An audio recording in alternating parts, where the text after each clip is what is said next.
நம்பிக்கை டிவி நேயர்களுக்கும் good news plus OTT நேயர்களுக்கும் அன்பின் வாழ்த்துக்கள்.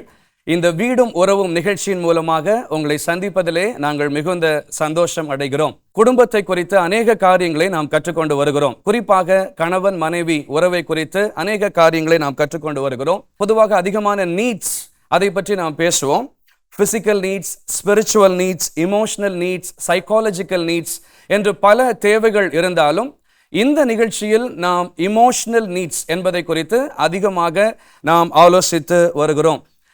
ஸோ இந்த இமோஷனல் நீட்ஸ் நம்ம நிறைய விஷயத்தை குறித்து டிஸ்கஸ் பண்ணோம். Affection need, attention need, appreciation need, acknowledgement need என்று பல நீட்ஸ், பல தேவைகளை குறித்து நாம் டிஸ்கஸ் பண்ணோம். இன்றைக்கு இந்த எபிசோடில் நம்ம குறிப்பாக ஒரு முக்கியமான காரியத்தை குறித்து டிஸ்கஸ் பண்ண போகிறோம். அது என்ன அப்படிங்கிற ஆவலோட நீங்கள் எல்லாரும் இருக்கிறத என்னால் சென்ஸ் பண்ண முடியுது.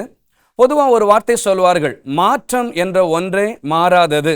ஒவ்வொரு நாட்களிலேயும் அல்லது ஒவ்வொரு வருடங்களிலேயும் நம்முடைய வாழ்க்கையில் பல மாற்றங்கள் உண்டாகிறது. கருவிலே ஒரு குழந்தை இருந்து அது பிறக்கும் பொழுது ஒரு மாற்றம் உண்டாகிறது.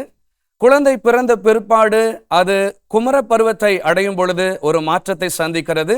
அதற்கு பிற்பாடு வாலிப பருவம், அதற்கு பிற்பாடு திருமண வயதை எட்டும் பொழுது ஒரு மாற்றம். இப்படி பல மாற்றங்களுக்குள்ளாக ஒரு மனிதன் கடந்து செல்கிறான். அதே போலவே திருமணமான பிற்பாடு 7 அல்லது 10 வருடங்கள் கழித்து ஒரு மனிதனுடைய வாழ்க்கையில் அல்லது ஆண் பெண் இருவருடைய வாழ்க்கையிலையும் மாற்றங்கள் உண்டாகிறது. இந்த மாற்றத்தை டிரான்சிஷன் பீரியட் என்று சொல்வார்கள். ஸோ பொதுவாக பல மாற்றங்களுக்கு நாம் முக்கியத்துவம் கொடுக்கிறோம். கருவிலிருந்து ஒரு குழந்தை பிறந்து அது குழந்தையாக வந்த பிற்பாடு அந்த வளர்ச்சிக்கு முக்கியத்துவத்தை கொடுக்கிறோம். அண்ட் தென் அது ஒரு குமர பருவத்தை அடையும் பொழுது, வாலிப பருவத்தை அடையும் பொழுது அதிகமான முக்கியத்துவம் கொடுக்கப்படுகிறது. ஆனால் திருமணமான பிற்பாடு 7 வருடம் 10 வருடம் ஆன பிற்பாடு அவங்க வாழ்க்கையை அவங்க பார்த்துக்கிடுவாங்க என்று சொல்லுகிறது போல அதை குறித்து அதிகமான முக்கியத்துவத்தை நாம் பார்க்க முடிகிறதில்லை. ஸோ இன்றைக்கு இந்த எபிசோடில் அந்த நாட்களில் எப்படிப்பட்ட டிரான்சிஷன்ஸ் அவர்கள் சந்திக்கிறார்கள் என்பதை குறித்து தான் நாம் பேச இருக்கிறோம். அதை குறித்து டிஸ்கஸ் பண்ணுவதற்கு, நமக்கு விளக்கத்தை கொடுப்பதற்கு கொளத்தூர் பிரைசேஜி சபையிலிருந்து பாஸ்டர் சாமுவேல் அவர்கள் நம்முடைய மத்தியில் இருக்கிறார்கள். உங்களை அன்போடு வரவேற்கிறோம் பாஸ்டர். இப்போ நான் ஆடியன்ஸ்ட கேட்குறேன், இந்த திருமணமான 10 வருடங்களுக்குள்ள எனக்குள்ள நிறைய இமோஷனல் சேஞ்சஸ் உண்டாச்சு அப்படின்னு நீங்கள் ஏதாவது சொல்ல விரும்புகிறீங்களா? அதாவது நான் திருமணமாக ஆகிற அந்த ஸ்டேஜில் எனக்கு நிறைய இமோஷன்ஸ், நல்ல இமோஷன்ஸ் இருந்துச்சு, நல்லா ஒரு விஷயத்தை ஹேண்டில் பண்ணுவேன், நல்லா போயிட்டு இருந்துச்சு. ஆனால் ஒரு 7 வருடம் 10 வருடம் ஆன பிற்பாடு எனக்குள்ள இந்த மாற்றங்கள் எல்லாவற்றையும் நான் பார்க்கிறேன் அப்படின்னு சொன்னால் நீங்கள் என்னென்ன மாற்றங்களை சொல்லுவீங்க? சரி, எனக்கு திருமணமாகி 14 வருடம் ஆயிடுச்சு. ஓகே. இப்போ அவங்க சொல்கிற விஷயம் என்ன அப்படின்னா, ஆரம்ப அதாவது திருமணமான கட்டத்தில் வந்து நீங்கள் அதிகமாக என்னோட டைம் ஸ்பெண்ட் பண்ணீங்க. ஆனால் இப்போ வந்து அந்த டைம் வந்து குறைஞ்சிருச்சு அப்படின்னு அடிக்கடி சொல்லுவாங்க. அது என்னால் உணர முடியுது. ஆக்சுவலாக பண்ண முடியல தான். காரணம் வந்து நிறைய என்ன குழந்தைகள் பிறந்ததுக்கப்புறம் அவங்களுடைய எதிர்காலத்தை பற்றியோ நம்மளுடைய கேரியர் குரோத்தை பற்றியோ யோசிக்கிறத அதுக்கு தான் டைம் இருக்கே ஒழிய இதுக்கு வந்து முடியல. ஓகே. ஸோ ஆரம்பத்தில் நான் அதிகமாக என்னுடைய ஒய்ஃபோட டைம் ஸ்பெண்ட் பண்ணேன். ஆனால் இப்போ என்னால் முடியலை. அந்த சேஞ்சை என்னுடைய ஒய்ஃபே பார்த்து சொல்கிறாங்க அப்படின்னு சொல்கிறீங்க, ரைட்? Okay, thank you. அது மட்டும் இல்லை, ஃபிசிக்கலாகவும் வந்து நிறைய சேஞ்சஸ் இருக்கிறதுனால ரெகுலராக எக்ஸசைஸ் பண்ணுறது இதெல்லாம் வந்து ஸ்கிப் ஆகுது ஆக்சுவலாக. ஓகே. ஸோ அப்படிங்கிறப்போ அந்த முன்ன இருந்த அந்த ஆக்டிவ்னஸ் வந்து இப்போ இல்லை. ஸோ உங்களை நீங்கள் கேர் பண்ணிக்கிறது வந்து கம்மியாக இருக்கிற மாதிரி ஃபீல் பண்ணுறீங்க. ஃபிட்டாக இருக்கணும், நம்ம உடம்ப பார்த்துக்கணும், அதுக்கு இம்பார்ட்டன்ஸ் கொடுத்தது இப்போ இல்லைன்னு நினைக்கிறீங்க, ரைட்? கரெக்ட். Okay, thank you. வேற யாராவது சொல்ல முடியுமா? திருமணமான 7 அல்லது 10 வருடங்கள் கழித்து என்னுடைய லைஃப்ல உண்டாகிற மாற்றங்கள்? எஸ். எனக்கு கல்யாணம் ஆகி 14 வருஷம் ஆகுது. ஓகே. 20 வருஷம் ஒரு மகளா இருந்த அந்த ரோல்ல நான் ப்ளே பண்ணேன். ஓகே. அடுத்து மனைவி, அடுத்து மருமகள், இப்போ அம்மா அப்படின்ட்டு இப்படி எல்லாருக்காகவுமே வந்துட்டு இருக்கேன். இப்போ நான் யோசிக்கும் போது எனக்கு 35 வயசு ஆயிடுச்சு. ஓகே. எனக்காக நான் வாழலையோ அப்படின்ற கேள்வி வந்து என்னை நிறைய கோபப்படுத்துது.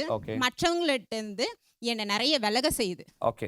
ஸோ ஒரு மகளா மாத்திரம் நான் இருக்கும் பொழுது என் லைஃப்பை நல்லா நான் வாழ்ந்தேன்.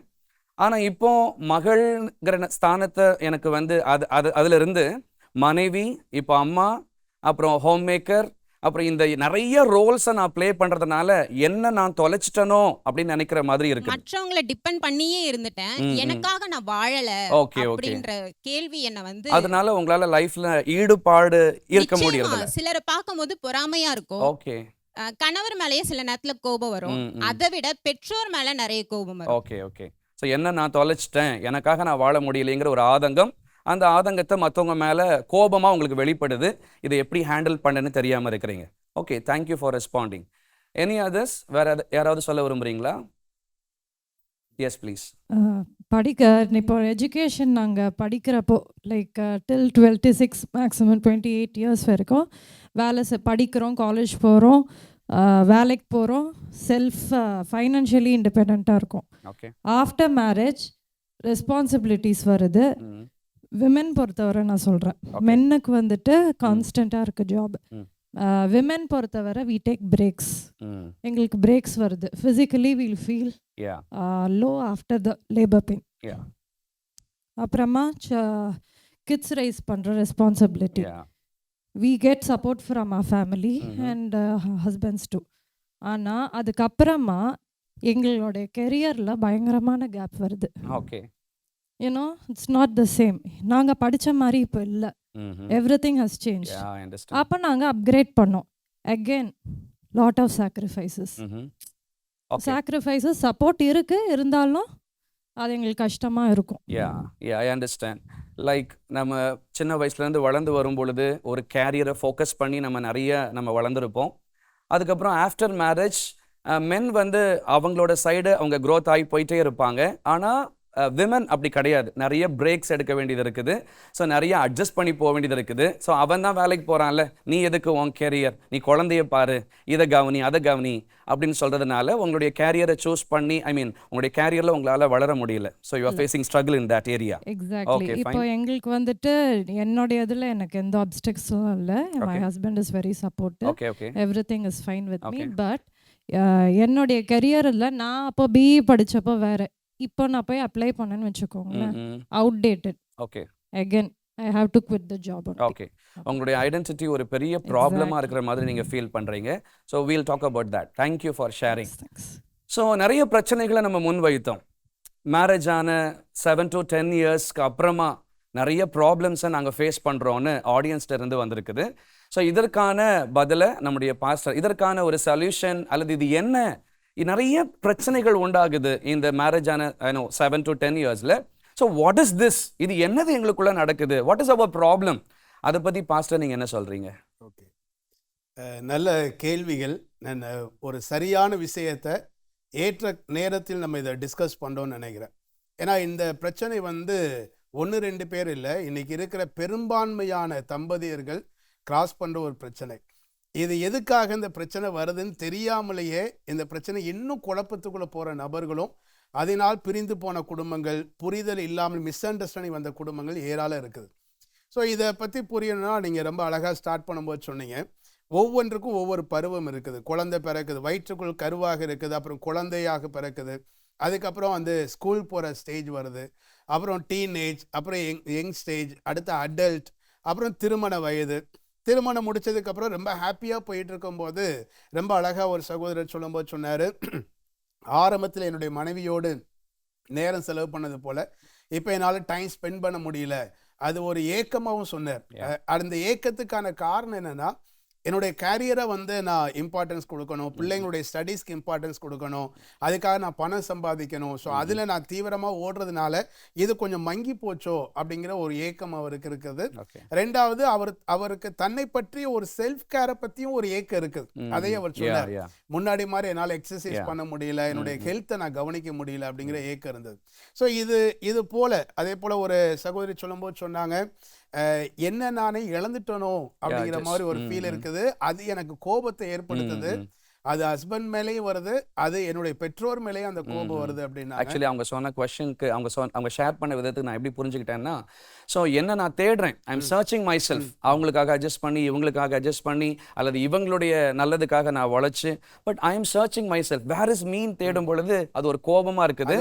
அந்த கோபம் நான் யாருக்கெல்லாம் ஆசீர்வாதமாக இருந்தனோ அவங்களுக்கே அது வந்து கஷ்டத்தை கொடுக்கக்கூடிய அளவுக்கு என்னுடைய கோபம் வெளிப்படுது. அதுக்கப்புறம் இன்னொரு சகோதரி சொல்லும்போது சொன்னாங்க, என்னுடைய கேரியர் நிறைய பிரேக், இந்த குழந்தைகள் அதெல்லாம் வரும்போது பிரேக் எடுக்கிறோம், மறுபடியும் கேரியரில் போய் உட்காரணும் அப்படின்னு நினச்சா அது வந்து அவுடேட்டடாக ஃபீல் பண்ண முடியுது. ஸோ ஒரு மாதிரி ஏதோ ஒன்று இழந்துட்டோம் அப்படிங்கிற மாதிரி ஃபீல் பண்ணுற மாதிரி ஏக்கத்தை சொன்னாங்க. இதுக்கெல்லாம் ஒரே ஒரு பேர் கொடுக்கலாம் அப்படின்னா ஆங்கிலத்தில் அந்த பேர் என்ன பேர்னா மிட் லைஃப் கிரைசிஸ் அப்படின்னு சொல்றாங்க. Mid life crisis. ஓகே, அதை தமிழ்ல சொன்னா நடுத்தர வயதில் ஏற்படும் நடுக்கங்கள் அல்லது நடுத்தர வயதில் ஏற்படுகிற குழப்பங்கள், எப்படினாலும் எடுத்துக்கலாம். மிட் லைஃப் கிரைசிஸ் நமக்கு ஈஸியா புரியும். ஸோ இதை பத்தி நம்ம தெரிஞ்சுக்கணும் அப்படின்னா அதுனா என்னன்னு நம்ம தெரிஞ்சுக்கணும். இந்த மிட் லைஃப் அப்படிங்கும் போது பெரும்பாலும் ஒரு எரிக் எரிக்சன் அப்படிங்கிற ஒரு சைக்காலஜி சொல்லும்போது சொல்றாரு, மனிதனுடைய வாழ்க்கையுடைய நிலைகளை 8 நிலைகளாக பிரிக்கும் போது இது இந்த நிலையை பற்றி சொல்லும்போது 35 வயசுல இருந்து கிட்டத்தட்ட 55 வயது அல்லது 60 வயது வரைக்கும் நடுத்தர வயது அப்படிங்கிறாங்க. நம்ம ஊர்ல ரொம்ப அழகான பழமொழி சொல்லி வச்சிருக்கிறாங்க, 40 வயசுல என்ன குணம் வந்துருமா? நாய் குணம் வந்துடும். ஏன் நாய் குணம் வருது? நாய் குணம்னா என்ன? சிடு விடுறது, எரிச்சல் ஆகுறது, கோபப்படுறது, தன்னுடைய நிதானத்தை இழக்கக்கூடிய ஒரு சூழல் உண்டாகிறது. ஸோ இதெல்லாம் ஏன் வருது அப்படின்னா இந்த நடுத்தர வயதில் வரக்கூடிய பிரச்சனை, அதுதான் காரணம் என்பதை நம்ம முதலாவது புரிஞ்சுக்கணும். அடுத்து சொல்லும்போது வயதாகிறது, அதனால சரீரத்தில் மாற்றம் உண்டாகிறது, நம்முடைய சரீரத்திலையும் மாற்றம் உண்டாகுது, இமோஷனலாகவும் மாற்றம் உண்டாகிறது, அதுக்கப்புறம் நம்முடைய மனநிலையிலே மாற்றங்கள் உண்டாகிறது, ஹார்மோனல் சேஞ்சஸ் வருது.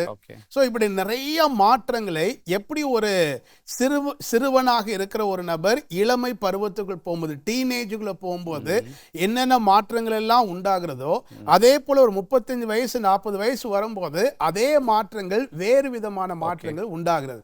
இதுக்கு பேர் தான் மிட் லைஃப் கிரைசிஸ் சொல்றோம். ஸோ இப்போ நம்ம இவங்க சொன்னதெல்லாம் வச்சு நம்ம ஒரு விஷயத்தை பார்க்கலாம் நினைக்கிறேன். அதோடைய சிம்டம்ஸ் என்ன? மிட் லைஃப் கிரைசிஸ்ல தான் நாங்க இருக்கிறோம், அதனால தான் இப்படி எல்லாம் இருக்கிறோம்னு ஒரு சிம்டம் என்னங்கிறது தெரிஞ்சிருச்சுன்னா ஐ திங்க் இங்க கேள்வி கேட்ட அல்லது பகிர்ந்து கொண்ட நிறைய பேருக்கு அந்த புரிதல் நன்றாக உருவாகும் நினைக்கிறேன். அதுக்கு முன்னாடி பாஸ்டர், ஆக்சுவலி பிள்ளைங்க டீனேஜுக்குள்ள போகும் பொழுது, வாலிப பருவத்துக்குள்ள போகும் பொழுது நம்ம அவங்கள கேர் பண்ணுறோம். ஆக்சுவலி மென்னை கேர் பண்ணுறாங்களோ இல்லையோ, விமனை கேர் பண்ணுவாங்க, கேர்ள்ஸை கேர் பண்ணுவாங்க. பிகாஸ் நீ அப்போ இருந்த மாதிரி கிடையாது, உனக்குள்ள ஒரு டிரான்சிஷன் ஏற்படுது, நீ அதுக்கு உன்னை ஃபிசிக்கலாக இப்படி ஆயத்தப்படுத்தணும், மென்டலாக உன்னை இப்படி ஆயத்தப்படுத்தணும். நிறைய அவங்களுக்கு நம்ம கவுன்சிலிங் கொடுக்குறோம். ஈவன் அதாவது வீட்லேயே சொல்லி கொடுக்குறாங்க. அதே நேரத்தில் மென்னும் அதே மாதிரி ஒரு சேஞ்ச்குள்ளே போகிறாங்க, பாய்ஸ் ஆல்சோ அப்படிப்பட்ட சேஞ்சஸ்குள்ளே போகிறாங்க. அவங்களுக்கு எந்த அளவுக்கு கவுன்சிலிங் கொடுக்குறாங்கன்னு தெரியாது, ஆனாலும் அவங்களுக்கு நம்ம சொல்கிறோம் உன்னுடைய ஃபிசிக்கலான மாற்றங்கள் ஏற்படும், மென்டலாக மாற்றங்கள் ஏற்படும். ஸோ நீங்கள் சொல்கிறது மாதிரி கண்டிப்பாக ஒரு மேரேஜ் ஆகி ஒரு 7 to 10 இயர்ஸுக்கு அப்புறமா அந்த இடத்துலையும் ஒரு ஒரு ரீபர்த் மாதிரி, ஒரு நியூ பிகினிங் மாதிரி அவங்க வாழ்க்கையை திரும்ப புதிதாக தொடங்க ஆரம்பிக்கிறாங்க.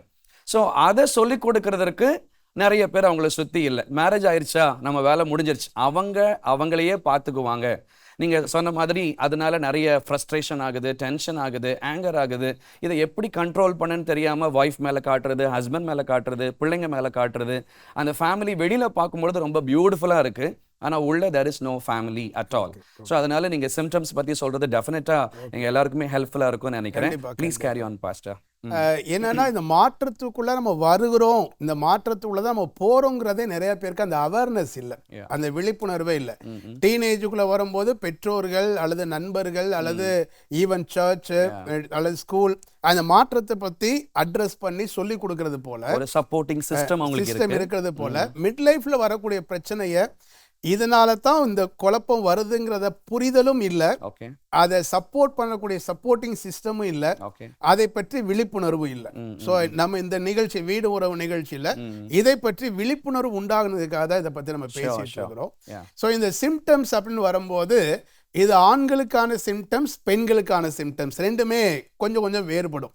சில சிம்டம்ஸ் 2 பேருக்கும் ஒரே மாதிரி இருக்கும், சில விஷயங்கள் ஆண்களுக்கே உரியது இருக்கிறது, பெண்களுக்கே உரியது இருக்கிறது. ஃபார் எக்ஸாம்பிள், ஆண்களுக்கே உரியது அப்படின்னு மிட் லைஃப்ல வரும்போது இந்த நடுத்தர வயதில் இருக்கிற ஆண்கள், அதாவது 35-40 கிராஸ் பண்ணும்போது நீங்கள் கவனித்து பார்த்தீங்கன்னா தெரியும், எல்லாரும் எதுக்கு அதிக இம்பார்ட்டன்ஸ் கொடுப்பாங்கன்னா பெர்ஃபார்மன்ஸுக்கு அதிக இம்பார்ட்டன்ஸ் கொடுப்பாங்க. எப்படியாவது இது செஞ்சிடணும், இதை சாதிக்கணும், இதை அடைஞ்சிடணும், இந்த ப்ரொமோஷன் எனக்கு கிடைச்சிடணும், இந்த ஹைக் எனக்கு கிடைக்கணும் அப்படின்னு தன்னுடைய பெர்ஃபார்மன்ஸை எந்த அளவுக்கு பெஸ்ட்டாக கொடுக்கலாங்கிற அந்த விஷயத்தில் ஒரு தூண்டல் அதிகமாகவே ஆண்களுக்கு இருக்கும்.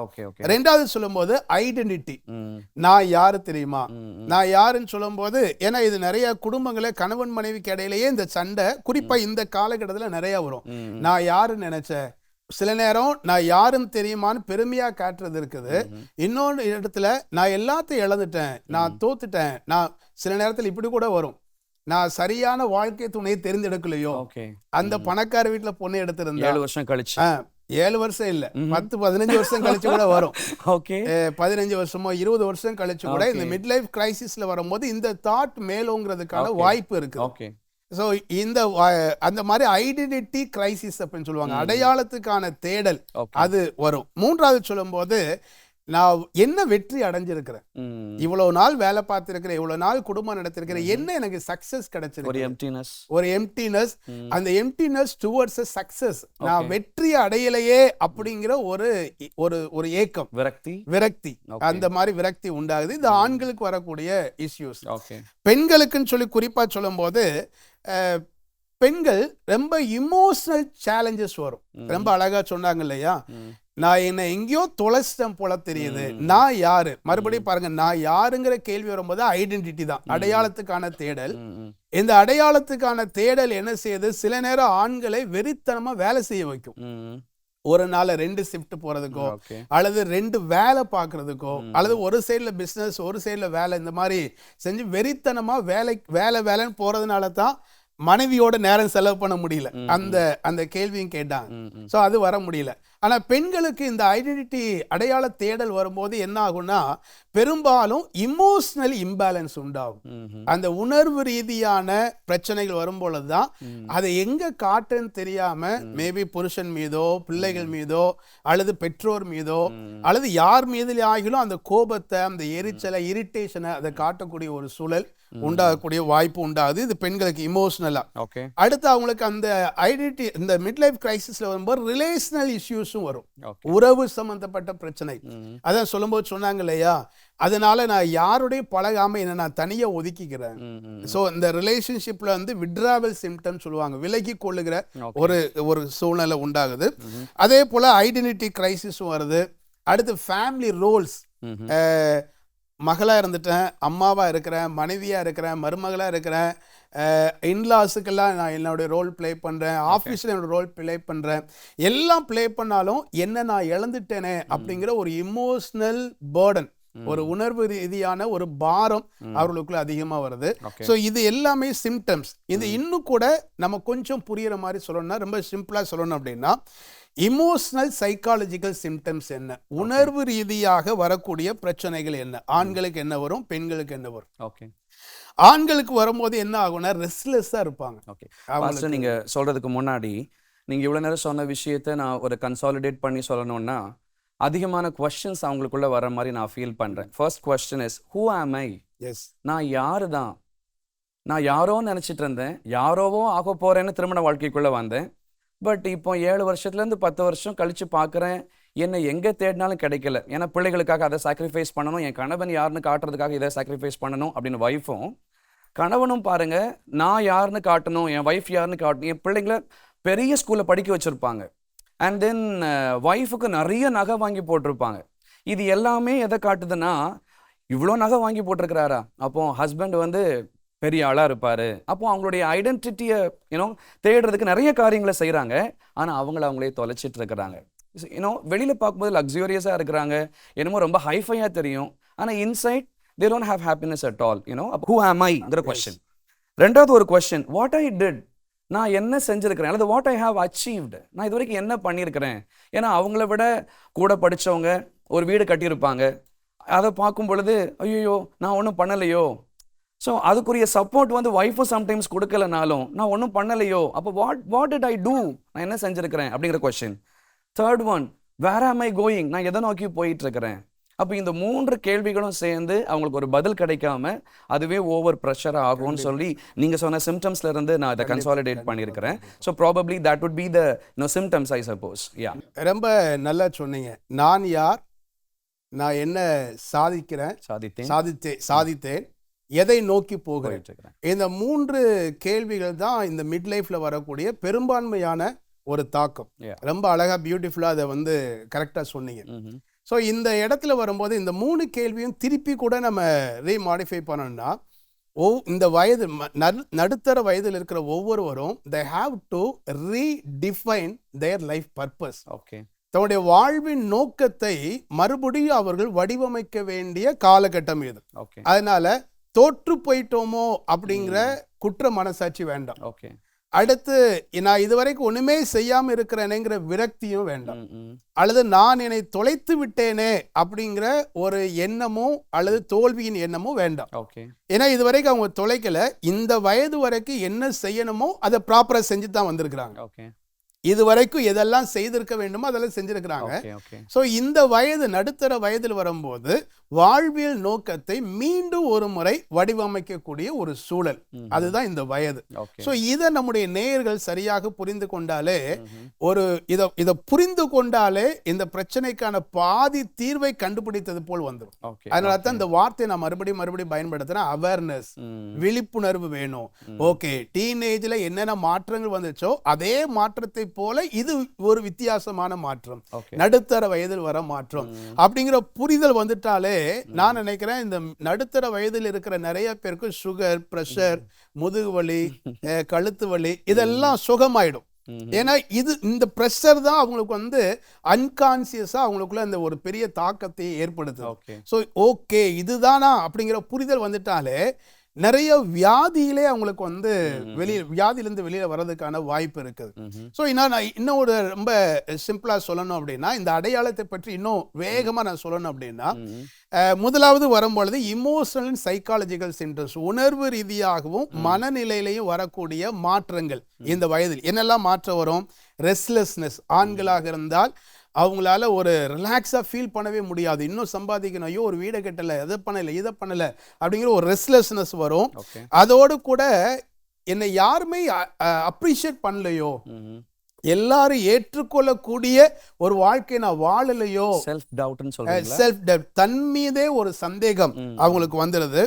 இது எப்படி நடத்துதுன்னா ஒரு மன அழுத்தத்துக்குள்ள நடத்திடும். ஸோ மன அழுத்தத்துக்குள்ள நடத்தும் பொழுது மன அழுத்தம், அந்த டிப்ரெஷன், ஸ்ட்ரெஸ் எல்லாம் வரும்போது அவங்க நினைச்சா கூட தன்னுடைய சரீரத்தை நல்ல முறையில் கவனிக்கணும், அந்த செல்ஃப் கேர் கொடுக்கணும்னாலும் அது ஐயோ இந்த நேரத்தில் அங்கே போனால் நல்லா இருக்குமே, அதில் கொஞ்சம் பணம் கிடைச்சா நல்லா இருக்குமே, இந்த வேலையை செஞ்சிடலாமே.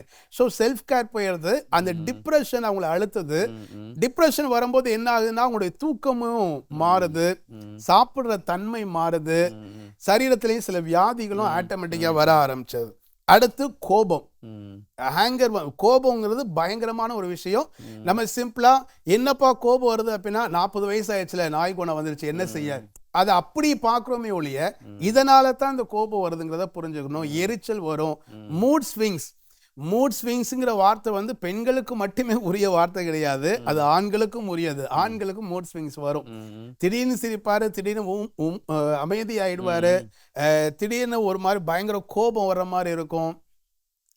எதையுமே தூக்கி போட்டு உடைக்காத மனுஷன் திடீர்னு மொபைலை உடைச்சிருவாரு, ஏதாவது ஒன்று நடந்துரும். ஸோ மூட் ஸ்விங்ஸ் நிறைய வரும்.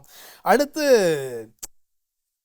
என் மேல இருக்கிற கண்ட்ரோல் போயிடுச்சோ, எதையுமே என்னால கண்ட்ரோல் பண்ண முடியலையோ, எனக்கு வயசாயிடுச்சு அப்படிங்கிற ஒரு எண்ணம் கூட. ஏன்னா 40 வயசு ஆயிட்டாலே நம்ம ஆட்களுமே சும்மா இருக்க மாட்டாங்களா, அரைக்கிழவன் ஆயிட்ட, முடி நரைச்சிருச்சு, அவ்வளவுதான் முடிஞ்சு போச்சு. இது விளையாட்டா சொல்றது கூட, அந்த நேரத்துல சிரிச்சுட்டா கூட தன்னுடைய சரீரமும் பலவீனப்படுதோ, வாழ்க்கையில நான் எதை நோக்கி போறேங்கிற அந்த சைக்காலஜிக்கல் ப்ராப்ளம் கண்டிப்பா ஆண்களுக்கும் சரி பெண்களுக்கும் வருது. அடுத்து பிஹேவியரல் சேஞ்சஸ், அவங்களுடைய நடத்தையில சில மாற்றங்கள் வருது. வரும்போது என்ன ஆகுதுன்னா, சிலர் நீங்க இந்த ஜிம்முக்கு போய் பார்த்தீங்கன்னா தெரியும், யங் ஸ்டேஜ் பீப்புள் எந்த அளவுக்கு இருக்கிறாங்களோ 40 வயதை கடந்தவர்களும் நிறைய பேர் ஜிம்ல இருப்பாங்க. தங்களுடைய அடையாளத்தை தன்னுடைய சரீரத்தை நல்லா வச்சுக்கணும், அதுக்காக ஒரு அப்சஷனோட அவங்க செய்வாங்க. விகரஸா ஒர்க் அவுட் பண்ற ஆட்கள் இருக்கிறாங்க. அடுத்து சிலர் இவ்வளவு நாள் இதுல வேலை பார்த்தோம், நமக்கு தேவையான பணம் கிடைக்கல, எல்லாத்தையும் குவிட் பண்ணிட்டு பேசாம ஒரு பிசினஸ் ஆரம்பிச்சிடலாமா, பிசினஸ் ஆரம்பிச்சாதான் பெரிய ஆள் ஆக முடியும்னு ஒரு சடனா ஒரு லைஃப்ல ஒரு சேஞ்ச், தங்களுடைய வேலையில ஒரு மாற்றம் அப்படிங்கிற ஒரு அது கூட வரதுக்கான வாய்ப்பு இருக்குது. இன்னும் ஒரு பரிதாபத்துக்குரிய சூழல் என்னன்னா, இந்த ஏஜ் கேட்டகரியில் இருக்கிற ஆண்கள் சில நேரத்தில் குடும்பத்தை விட்டுட்டு எங்கேயாவது போயிட்டா நல்லா இருக்குமான்னு சிலர் குடும்பத்தை விட்டு போகிறவங்க இருக்கிறாங்க. சிலர் குடும்பத்தை விட்டு போகல, ஆனா குடும்பத்தை விட்டு மனதளவில் போயிட்டாங்க. லேட்டா தான் வருவாங்க, சீக்கிரமா போயிடுவாங்க. ஹோட்டல் கூட்டிட்டு போனாலும் செல்போன் தான் பார்த்துட்டு இருப்பாங்க. they are detaching themselves from the family. அப்படியே வீட்டுக்கு வந்தா கூட சாப்பிட்றதுக்கும் நைட்டு ரெஸ்ட் எடுக்க மட்டும்தான் வீடு. அந்த ஒரு இமோஷனல் கனெக்ஷன் வித் ஃபேமிலிங்கிறது குறையிறதுக்கான வாய்ப்பு. இதெல்லாம் பிஹேவியரல் சேஞ்சஸ். இது கவனிக்காமல் விடும் பொழுது எங்க போய் மாற்றுறாங்கன்னா ஒரு அஃபேர்ல போய் மாட்டிடுறாங்க. ஒரு தேவையில்லாத உறவுல போய் சிக்கிக் கொள்வதற்கான வாய்ப்பும் இருக்குது. அடுத்து அவங்களுக்குள்ளே ஏற்படுகிற கேள்வி, நம்ம சொன்னது போல நான் சாதிச்சிருக்கிறேன், நான் என்னுடைய அடையாளம் என்ன, எதை நோக்கி போறேன், இந்த கேள்வியும் அவங்களுக்குள்ள என்ன செய்யுது, ஓடுது. இதே இது பெண்களுக்கான அடையாளம் அப்படின்னு சொல்லும் போது ஒரு எம்டினஸ், ஒரு வெறுமை, இழந்துட்டோம், லாஸ் பண்ணிட்டோம் அப்படிங்கிற உணர்வு வருது. மறுபடியும் அந்த ஐடென்டிட்டி கன்ஃபியூஷன் வருது, நான் யாருங்கிற கேள்வி வருது. இது ஒருவேளை அந்த ரொட்டீன் ஒர்க், எழும்புறோம், அவரை அனுப்புறோம், பிள்ளைங்களை அனுப்புறோம், அடுத்த சமையல் பண்றோம், அவங்க வர்றாங்க, கிளீன் பண்றோம், எடுக்கிறோம், ரொட்டீனா ஒர்க் பண்றதுனால ஒரு வேலை இருக்கு. அடுத்து சோகமாயிடுறாங்க. இன்னும் சொல்ல பார்த்தீங்கன்னா இந்த பியூட்டி பார்லர் போற பெண்களுடைய கணக்கெடுப்பு பார்த்தீங்கன்னா இந்த 35-40 வயசுக்கு மேல இருக்கிறவங்க போறது அதிகம். இங்க இருக்கிறவங்களே பார்க்கலாமா? தாராளமா பார்க்கலாம். ஏன்னா இது தப்பு இல்ல, தன்னுடைய இளமை தன்னை விட்டு போய்விட்டதோ அந்த இளமையை தக்க வைத்துக் கொள்வதற்கு என்ன செய்யணுங்கிற அதை வந்து என்ஜாய் பண்ணாம ஒரு பயத்தோடு போயிடுச்சோங்கிற ஒரு டவுட்டோடு they are approaching சொல்றீங்க. அவங்க சொல்றாங்க நான் என்ஜாய் பண்றோம்னு சொன்னாலும் அன்கான்சியஸ் டிரைவிங் ஃபோர்ஸ் வந்தாதான். சோ எவ்வளவுதான் பியூட்டி பார்லர் போயிட்டு வந்தாலும் நான் நல்லா இல்லையோ, நான் இன்னும் நல்லா இருந்திருக்கலாமோ அப்படிங்கிற ஒரு சாட்டிஸ்ஃபேக்ஷன் இல்லாத ஒரு மனசோட இருக்கிறாங்க. நீங்க யாரும் அப்படி இருக்கிறீங்களா? இருக்க மாட்டீங்கன்னு நினைக்கிறேன். ஓகே. அடுத்து இவங்களுக்குள்ளே சில பிஹேவியர் சேஞ்சஸ் வருது. என்ன வருதுன்னா திடீர்னு ஒரு புது எக்ஸ்பீரியன்ஸ் கிடைச்சா நல்லா இருக்கும், அதனால புதுசா உலகத்தை எக்ஸ்ப்ளோர் பண்ணணும் அல்லது புதுசா ஏதாவது படிக்கணும் அப்படிங்கிற ஒரு தீவிரமான எண்ணம், அந்த எண்ணத்தோட செயல்பட ஆரம்பிச்சு. ஆனா அது கன்சிஸ்டன்ட்டா இருக்கிற மாதிரி இருக்குமா அல்லது இல்ல? அதாவது அடையாளத்தை தேடுவதற்காக அவர்களுக்குள் ஏற்படுகிற நடத்தை மாற்றங்கள், பிஹேவியரல் சேஞ்சஸ் அப்படி நம்ம சொல்லலாம். அடுத்து பாத்தீங்கன்னா இதுல இருக்கிற சில சகோதரிகள் என்ன செய்வாங்க, வீட்டுல எல்லா பொருளையும் கம்ப்ளீட்டா மாத்துவாங்க, அடிக்கடி எல்லாத்தையும் மாத்துவாங்க. ஏன் மாத்துறாங்கன்னா அவங்களுக்கு ஒரு மாற்றம் வேணுங்கிறது. ஆண்களும் மாத்துறாங்க இல்ல? ஆண்களும் மாத்துவாங்க, பெண்களும் மாத்துறதுக்கு வாய்ப்பு இருக்குது. ஸோ மூட் ஸ்விங்ஸ் கேட்கவே வேண்டாம். இதெல்லாம் பிஹேவியரல் சேஞ்ச். இன்டர்னலா பெண்களுக்கு என்னென்ன சேஞ்சஸ் வருது, பிசிக்கலா வரும்போது மெனோபாஸ் டைம் வருது, மாதவிடாய் நிற்கிற அதனால வரக்கூடிய சரீர தொல்லைகள் இருக்குது. அடுத்து மேபி 2 பிரசவம் இருந்திருக்கும், 2 பிரசவமும் வந்து சிசரின் பண்ணியிருப்பாங்க, அதனால சரீரத்தில் இருக்கிற ஒரு தொய்வு.